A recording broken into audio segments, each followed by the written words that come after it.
Hola chicos, les mando este video con la intención de que puedan repasar el tema que vimos el día de hoy. Estábamos viendo termodinámica. La termodinámica es una rama de la física que se encarga de estudiar el calor y su relación con otras formas de energía. Entonces el día de hoy estábamos viendo lo que eran las reacciones reversibles y vimos que para estas nosotros tenemos dos componentes, los reactivos y los productos.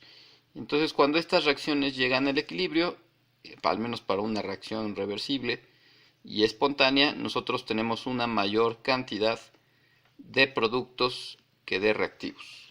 Entonces, esta de aquí sería una reacción espontánea, aquella en la que se favorece la formación de los productos por encima de la de los reactivos. ¿Cómo es la constante de equilibrio para esta cosa? Nosotros tenemos que la constante de equilibrio se obtiene con el cociente de lo que vendrían a ser los productos entre los reactivos. Entonces la constante de equilibrio para una reacción espontánea, básicamente, tenemos más B que A, y entonces eso hace que la constante de equilibrio tenga un valor mayor a 1. Por otro lado, para una reacción no espontánea, tenemos que en este tipo de reacciones no se favorece la formación de producto. Por lo tanto, nuestra constante de equilibrio, al ser el numerador más chico que el denominador, va a tener un valor menor a 1. Esa es la razón por la cual esta sería una reacción no espontánea. Decíamos que había un tercer grupo de reacciones en las que tenemos la misma cantidad de reactivos que de productos. En este tipo de reacciones la constante de equilibrio vale 1 y se conocen como reacciones al equilibrio, que insisto no tiene que ver con el momento en el que una reacción llega al equilibrio. Eso tiene que ver más bien con que las concentraciones de sustrato y de producto no cambian con respecto al tiempo. Una reacción al equilibrio es simplemente esta en la que tienen al final la misma cantidad de reactivos que de productos. Entonces decíamos que con la constante de equilibrio nosotros podemos saber si una reacción es favorable o no. El problema de la constante de equilibrio es que muchas veces no sabemos cuánto tiempo va a tomar la reacción en llegar al equilibrio. Entonces nosotros solamente podemos obtener la constante de equilibrio una vez que una reacción ha llegado al equilibrio. Entonces este proceso muchas veces puede llegar a tardar mucho.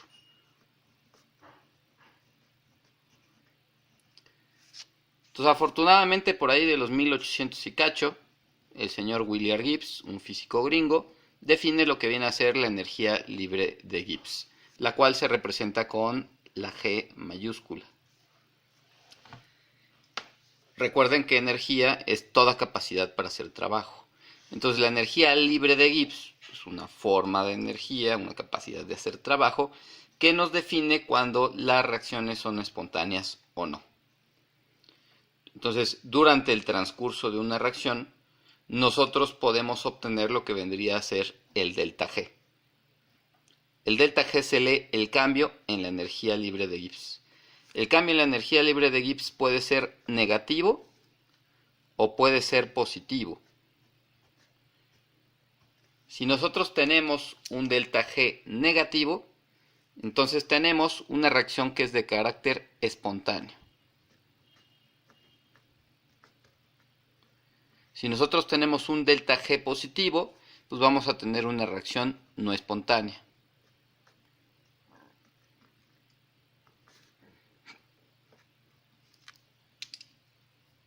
Las reacciones espontáneas son las que nosotros conocemos como reacciones exergónicas y las reacciones no espontáneas son las que conocemos con el nombre de endergónicas.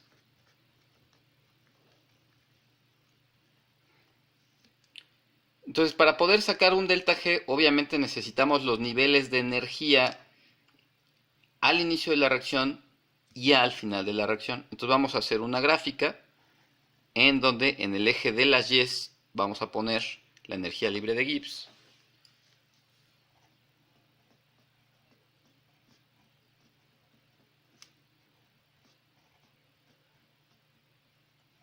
En el eje de las X vamos a poner el transcurso o el avance de la reacción.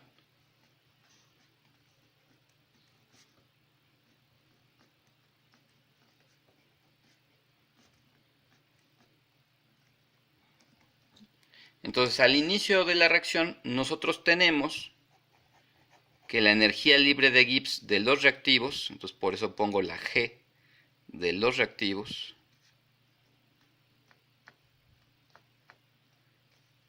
en este caso vale 60, vamos a ponerle un valor de 60.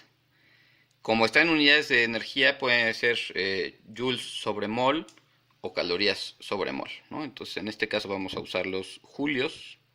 Entonces sería 60 kilojoules sobre mol. Esa es la energía libre de Gibbs de nuestros reactivos. Y por acá vamos a poner la energía libre de Gibbs de los productos.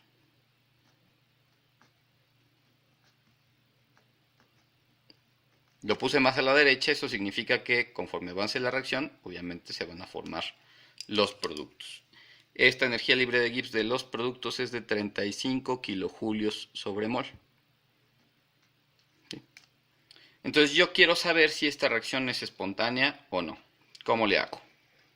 Bueno, el delta G, o el cambio en la energía libre de Gibbs, se obtiene restando la energía libre de Gibbs de los productos. Entonces por eso pongo la G de los productos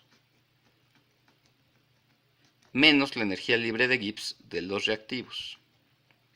Si sustituimos los valores, entonces tenemos un delta G es igual a la energía libre de los productos, que es de 35 kilojulios sobre mol, menos la energía de Gibbs de los reactivos, que es de 60. Entonces es 35 menos 60 kilojulios sobre mol. Si hacen esta operación, les va a dar un valor de 35 menos 60, obviamente es negativo. Entonces les sale un menos 35, no miento, menos 25 kilojulios sobre mol. Eso significa que la reacción al final fue negativa. Por lo tanto, tenemos un delta G negativo, el cual nos dice que la reacción es espontánea y exergónica.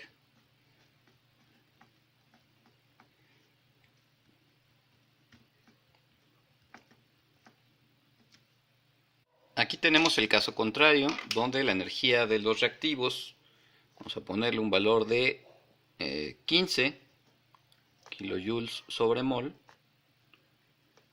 y la energía libre de Gibbs de los productos vale 55 kilojoules sobre mol. Entonces, si sacamos el delta G, recordamos, delta G es igual a la energía de los productos menos la energía de los reactivos. Entonces, en este caso, nuestro delta G es de 55 kilojoules sobre mol menos 15 kilojoules sobre mol, ¿no? Hacemos la operación y obtenemos un delta G que nos vale 40. 40 kilojulios sobre mol, y que obviamente es un número positivo. Eso nos indica que tenemos aquí una reacción de carácter no espontáneo,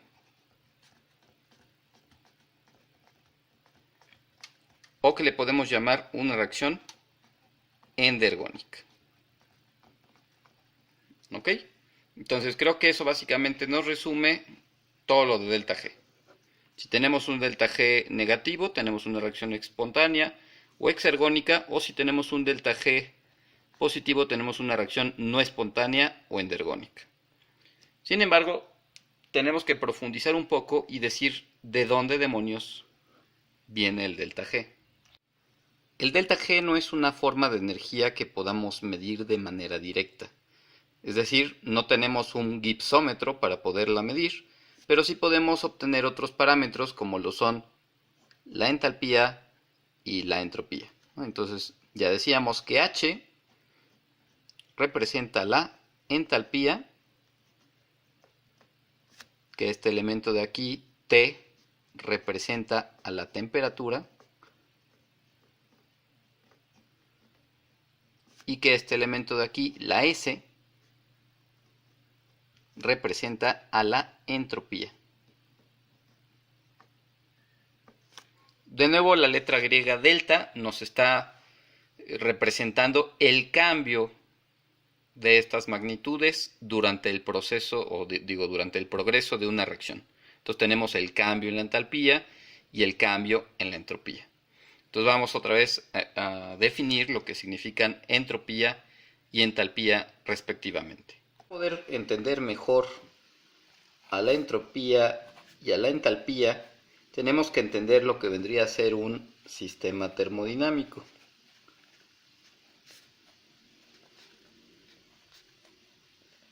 El sistema termodinámico vendría a ser la parte del universo que es nuestro objeto de estudio.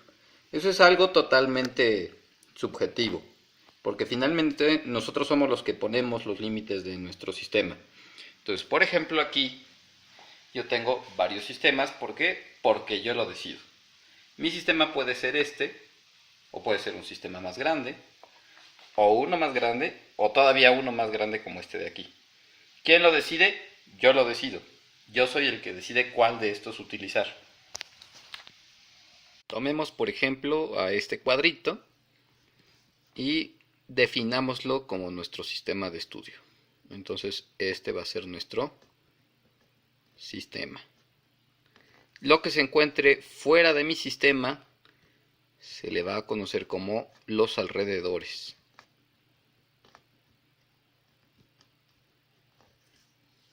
Y el conjunto del sistema con los alrededores, pues vendría a ser el universo entero.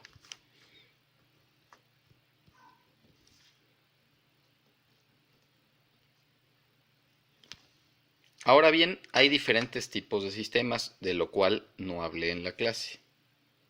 Tenemos entonces que los sistemas se pueden clasificar dependiendo de si dejan pasar materia y o energía. Este vaso, por ejemplo, es un sistema abierto, ya que permite el paso de materia, es decir, cualquier mosca podría llegar y suicidarse en el momento en el que ella quiera, y también permite el paso de energía, ya que la temperatura depende totalmente de la temperatura de los alrededores. Es decir, si hace más frío, esto eventualmente se va a enfriar más, y si hace más calor, pues también se va a calentar. Entonces, este es un sistema abierto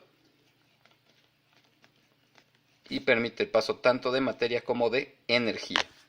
Si yo no quiero que ninguna drosofila venga y se mate ahí, puedo hacer algo muy sencillo, que es tapar esto con una servilleta.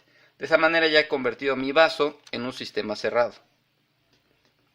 El sistema cerrado no permite el paso de materia, pero sigue permitiendo el paso de energía, ya que nada impide que la temperatura cambie. Por otro lado, llegamos finalmente a los sistemas aislados. Los sistemas aislados perfectos en realidad son una utopía, pero lo que más se parece a un sistema aislado en la vida real vendría a ser un termo, ese que utilizan para guardar el café. Entonces, en principio, un sistema aislado no permite el paso ni de materia ni de energía. Existe un cuarto tipo de sistema, que son los sistemas adiabáticos, los cuales no permiten el paso de energía, pero en principio sí el de materia. Una vez que hemos entendido lo que son los sistemas, pasemos a ver nuestras dos magnitudes termodinámicas. Una de ellas es la entropía, y habíamos dicho que podemos definir a la entropía como una medida del desorden, o lo podemos ver también como el número de grados de libertad que tiene un sistema. Para poder entender esto, pues vamos a ver cómo cambia la entropía con respecto al progreso de una reacción. Entonces les había puesto este ejemplo en clase, en el que nosotros tenemos a el agua en estado sólido, ¿no? Entonces nuestro bloque de hielo tiene moléculas de agua, y todas esas moléculas de agua están forzosamente formando hasta 4 puentes de hidrógeno, y esas moléculas de agua también se encuentran en un estado rígido con poca energía cinética. Si nosotros ponemos esto a temperatura ambiente, pues el hielo eventualmente va a pasar a derretirse. ¿Qué quiere decir eso? Que ahora ya no va a encontrarse formando los 4 puentes de hidrógeno y que además también van a aumentar lo que vendría a ser su energía cinética, es decir, aquí tienen más libertad, más movimiento. En este tipo de fenómenos nosotros estaríamos viendo un cambio en la entropía de carácter positivo, lo que se lee como que hay un aumento en la entropía.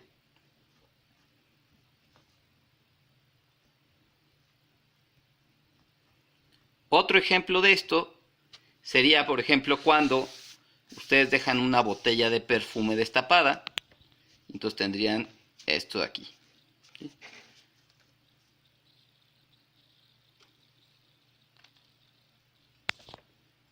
En este caso, las moléculas al inicio se encontrarán todas concentradas en un solo lugar, pero en el momento en el que ustedes dejan el perfume destapado, esas moléculas tienden a dispersarse. Ahora se encuentran a distancias mayores entre ellas y obviamente ganan una mayor energía de movimiento. Aquí de nueva cuenta el delta S es positivo, vemos un aumento en la entropía.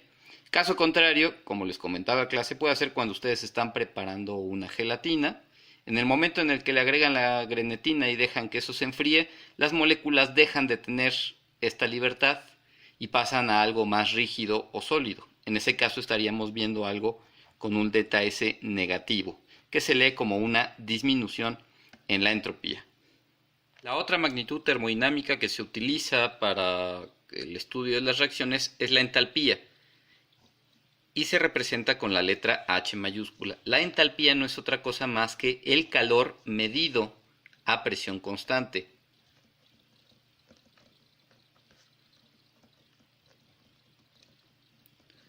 Entonces nosotros podemos tener reacciones, de nuevo el cubito lo que está representando es nuestro sistema, podemos tener reacciones en las que el calor vaya del sistema a los alrededores, o podemos tener reacciones en las que el calor vaya de los alrededores al sistema, justo como lo que les enseñé en la clase. Entonces en este caso de aquí arriba veríamos un delta H negativo, lo cual se lee como una reacción exotérmica, que está liberando calor, ¿no? Y así es como se ven este tipo de reacciones. Son reacciones que liberan calor del sistema a los alrededores. En este otro caso tenemos algo con un delta H positivo y que por lo tanto representa una reacción de carácter endotérmico. Si nosotros tocamos algo endotérmico vamos a sentir de manera inmediata que está frío porque el calor lo está absorbiendo de los alrededores hacia el interior.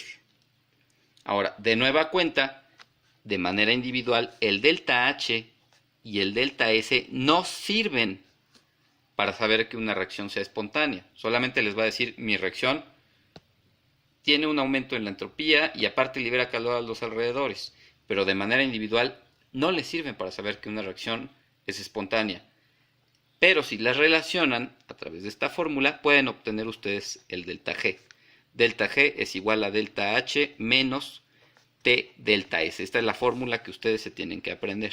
Esta es la fórmula que les relaciona estas dos magnitudes termodinámicas con el cambio en la energía libre de Gibbs. Es decir, que si cuentan con el delta H y con el delta S de una reacción, ustedes pueden calcular de manera inmediata el delta G y así saber si efectivamente su reacción se trata de una reacción espontánea o no.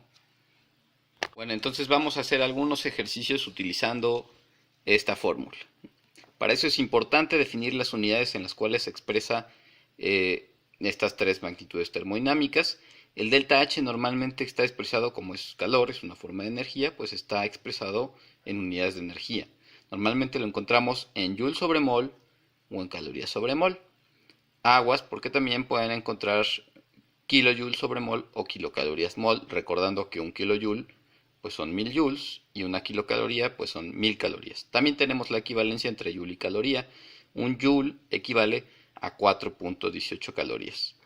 La temperatura normalmente se maneja en kelvins, es decir que si estamos a 25 grados centígrados, para poder convertirlo a kelvins, tenemos que sumarle 273 y así obtenemos una temperatura de 298 kelvins. Y finalmente la entropía normalmente está dada en joules sobre mol Kelvin o alternativamente está dada en calorías sobre mol Kelvin. ¿Sí?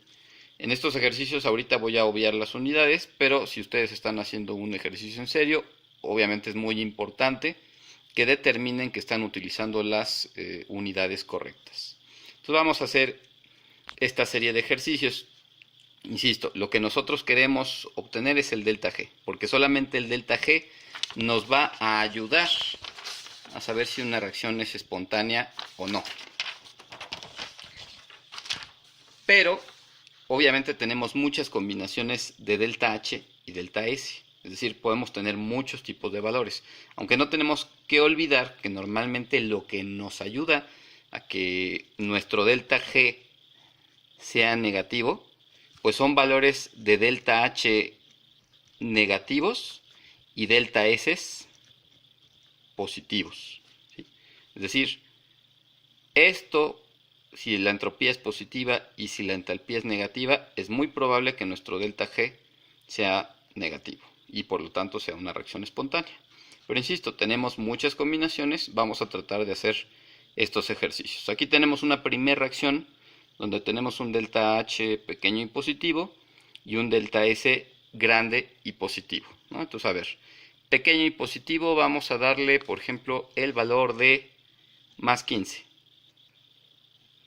Más 15 joules sobre mol, ¿no? Más 15 joules sobre mol. Y el delta S es grande y positivo, pues vamos a darle, por ejemplo, un valor de más 120 joules sobre mol. La temperatura, pues vamos a estar manejando la de 25 grados centígrados, que vendrían a ser 298 kelvins. Entonces yo agarro mi fórmula delta G, delta H menos T, delta S y sustituyo los valores. De delta H, pues ya dijimos que tenemos 15 joules sobre mol. De temperatura, pues los 298 kelvins. Y la entropía es de más 120. ¿Sí? Entonces, de tal manera que me queda 15 menos 298 por 120. Si yo hago esta operación, háganla ustedes también en su casa, debería de quedar un delta G de menos 34.785.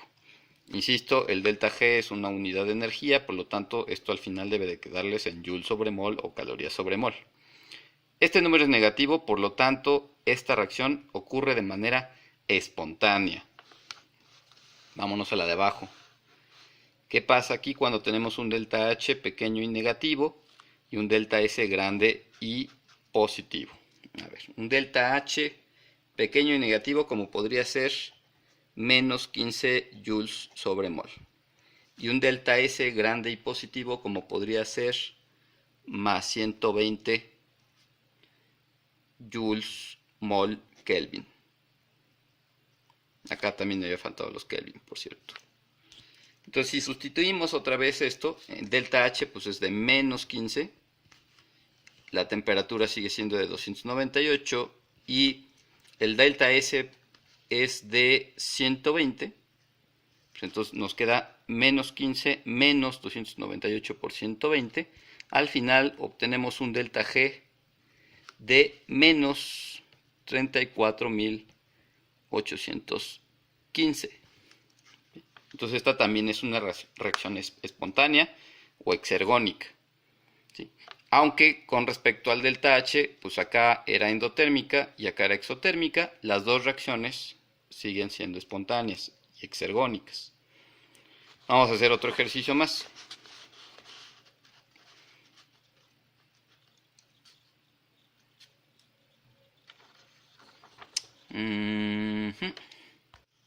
Bueno, pues ya habíamos quedado entonces que tanto esta como esta reacción, las dos eran espontáneas o exergónicas, principalmente porque tienen un delta G de valor negativo. Entonces aquí estas dos son reacciones de carácter espontáneo. Entonces aquí le podemos poner espontáneo. ¿Sí?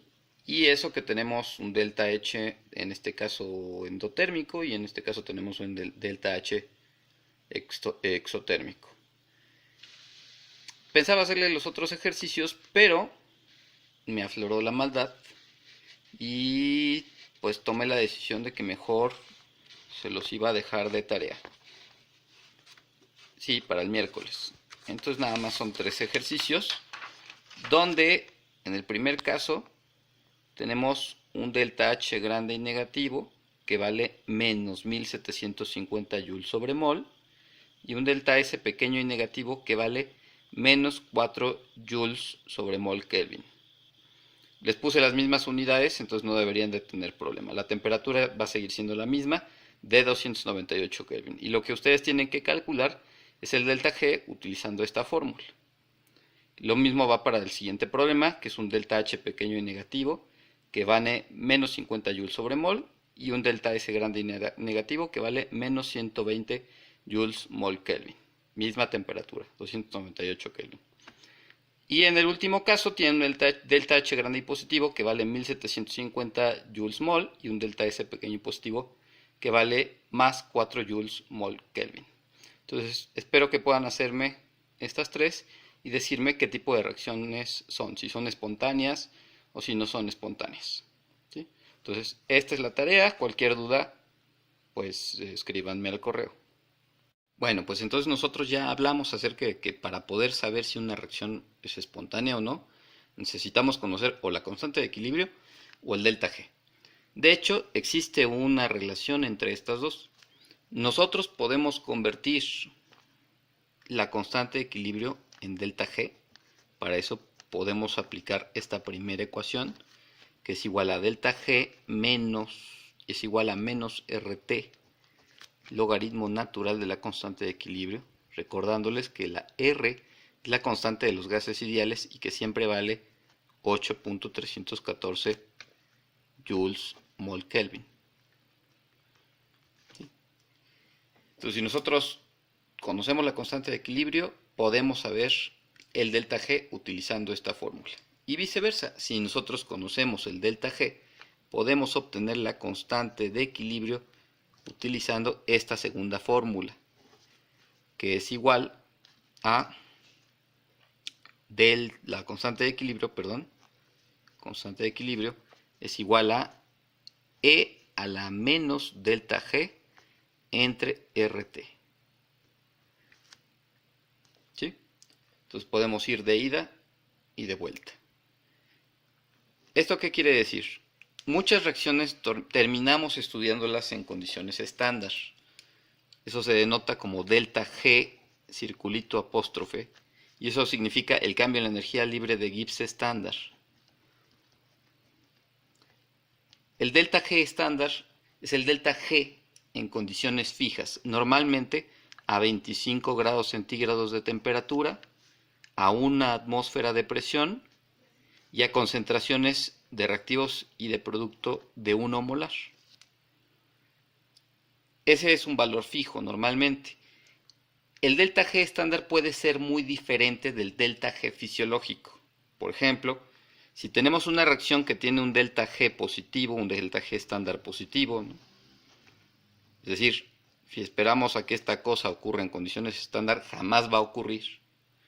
Pero en condiciones fisiológicas puede que cambie la concentración de los productos y de los reactivos.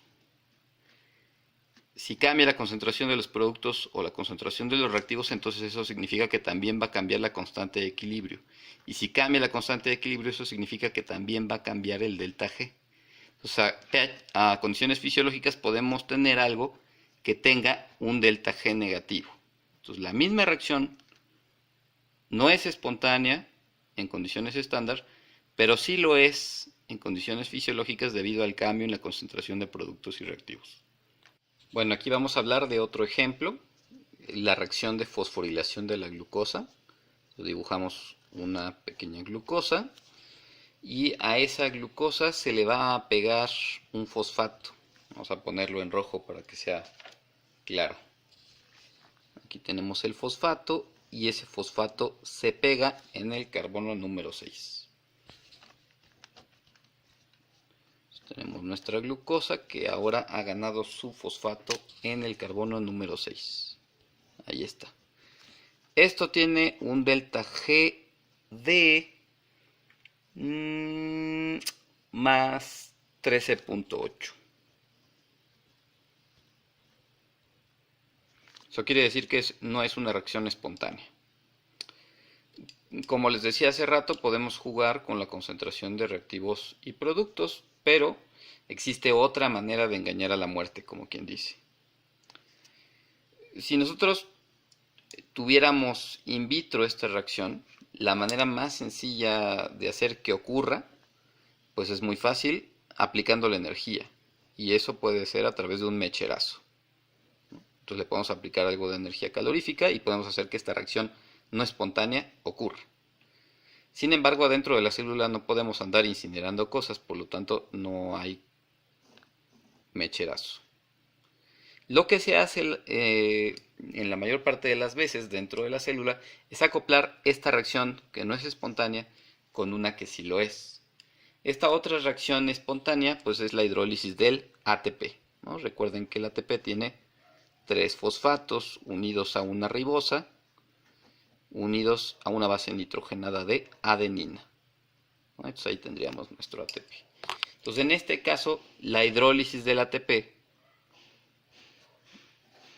nos va a estar liberando uno de estos fosfatos de aquí, de tal manera que nos va a dar ADP más fosfato inorgánico, y el delta G de esta reacción es de menos 30.5.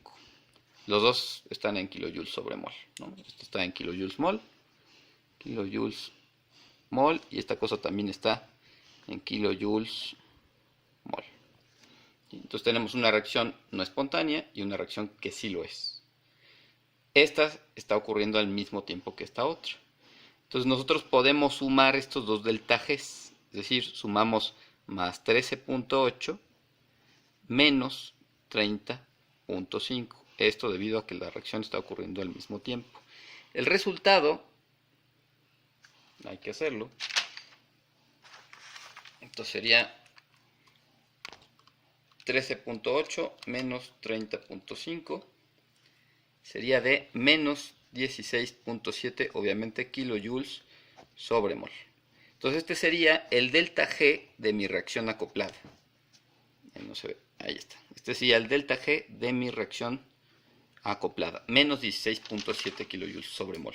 ¿Eso qué quiere decir? Que la hidrólisis del ATP libera suficiente energía para pagar por el coste de la unión del fosfato a la glucosa. Así, esta reacción que no es espontánea puede ocurrir gracias a que al mismo tiempo está ocurriendo esta reacción que es espontánea. Por ponerles una analogía, pues cuando ustedes no tienen dinero para ir al cine, la manera más cómoda de ir es haciendo que sus papás o sus novios, novias, paguen por el boleto. Entonces ellos estarían siendo la reacción exergónica y ustedes serían la reacción endergónica. Esa es la otra manera de hacer que las reacciones ocurran dentro de la célula. Bueno, espero haber sido más o menos claro, y si no, pues pregúntenme todas las dudas que tengan. Nos vemos el miércoles.